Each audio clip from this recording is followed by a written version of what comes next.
Beau est arrivé au Canada en 2015 et depuis a eu plusieurs expériences de travail négatives.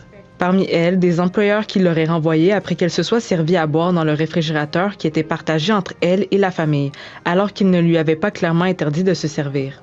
I saw my employer, the lady.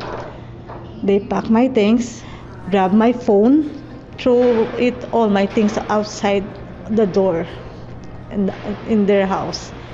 Celle qui était logée chez ses employeurs s'est soudainement retrouvée sans toit. Un exemple qui illustre la précarité et l'instabilité des emplois qu'occupent certains travailleurs migrants domestiques. C'est notamment ce que dénoncent les chercheurs du projet de recherche. What we're seeing is a lot of abuses of that worker being in the house. They're ending up working for far in excess of 8 hours a day.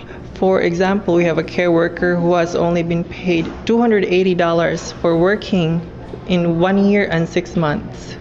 Parmi les recommandations du rapport du Comité de Vancouver pour les droits des travailleurs domestiques et des soignants, il y a celle de faciliter l'accès à la résidence permanente, car elle offrirait plus de stabilité et garantirait des droits aux travailleurs. À l'aide de programmes pilotes, Immigration, Réfugiés et Citoyenneté Canada devait permettre aux gardiens d'enfants et aux aides en milieu familial de devenir résidents permanents. Le rapport du comité met en lumière la lenteur du traitement des applications pour la résidence permanente pour ces aides familiales. On a découvert qu'il y avait 37 000 personnes en ce moment-là, à la fin du programme, qui sont toujours juste en train d'être en limbo, qui attendent their stuck. En juin dernier, le gouvernement fédéral a annoncé de nouveaux programmes pour les aides familiales et les gardiens, qui permettront à 15 000 personnes de recevoir la résidence permanente en arrivant s'ils travaillent dans ces domaines. Mais même qu'on est à la fin d'octobre et c'est supposé de commencer début 25, on n'a pas beaucoup de détails.